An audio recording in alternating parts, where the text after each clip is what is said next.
আজকে হচ্ছে মুগ ডাল দিয়ে মুরগির মাংসর রেসিপি। আসলে এটা হচ্ছে এত মজাদার একটা খাবার, একবার খেলে আপনার বারবার খেতে ইচ্ছে করবে।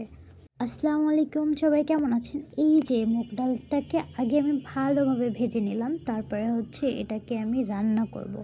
তা হচ্ছে মুরগির মাংস দিয়ে। এখানে আমি মুরগির মাংস সহ মুরগির চামড়া বলেন, পা বলেন, সবই নিচ্ছি কম বেশি আর কি করে।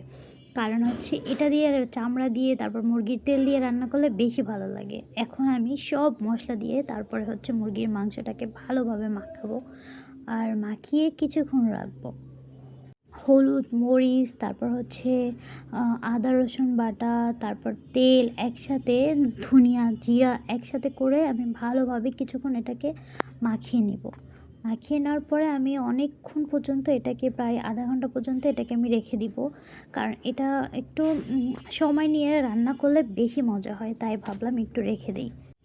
এজন্য আমি এটাকে অনেকক্ষণ পর্যন্ত হাত দিয়ে সুন্দরভাবে মাখানোর পরে এটাকে আমি ঢেকে রেখে দিব কিছু সময়ের জন্য।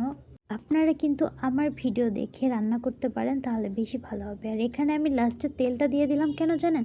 কারণ হচ্ছে গিয়ে তেলটা কম হয়েছিল, সেজন্য আবার একটু তেল দিয়ে দিলাম। এই যে ঢেকে দিলাম, এখন হচ্ছে রান্না করব। অনেকক্ষণ পর্যন্ত ছিল এটা, মানে 30 মিনিটের মতো। আর এখানে আমি একটু টক দই অ্যাড করে নিলাম, কারণ টক দইটা দিলে কি খাবারটা একটু বেশি মজা হয়। তো এই যে বসিয়ে দিলাম আমার রান্নার জন্য। প্রথমে হচ্ছে মুরগির মাংসটা অনেকক্ষণ পর্যন্ত জাল করতে হবে। যখন আমরা দেখব মুরগির, এখানে কোনো পানি অ্যাড করব না, আমি যে মশলাটা ছিল সেই মশলাটা দিয়ে রান্না করলাম। এই যে দেখেন কি সুন্দর কালার চলে আসছে, আর এটা হচ্ছে গিয়ে আমার একদম একটুও পানি দেই নাই, তো সেই সময় কালারটা, এটা যখন ভুনা ভুনা হয়ে আসবে তখন পানি দিয়ে দিলাম। পানি দিয়ে দিলে হয় কি, এখন মাংসটা সেদ্ধ করার জন্য আমি পানিটা দিয়ে দিলাম। এই যে দেখেন, মানে এত সুন্দর একটা কালার, আমার রান্নায় খুব সুন্দর সুন্দর কালার হয়, যেটা আমার দেখলে খুব ভালো লাগে যে আমি এত সুন্দর রান্না করতে পারি। এটা আমি কখনো ভাবতেই পারি না যে আমি এত সুন্দর রান্না করতে পারি। এই যে এখন আমি হচ্ছে এর মধ্যে আমি ডালটাকে অ্যাড করে দিব। এই যে ডাল, এটাকে কিন্তু আমি প্রথমে ভাজলাম, তারপরে ধুয়ে, তারপরে হচ্ছে পানিটা ছেঁকে রাখছিলাম যাতে পানি না থাকে ডালের গায়ে, সেজন্য।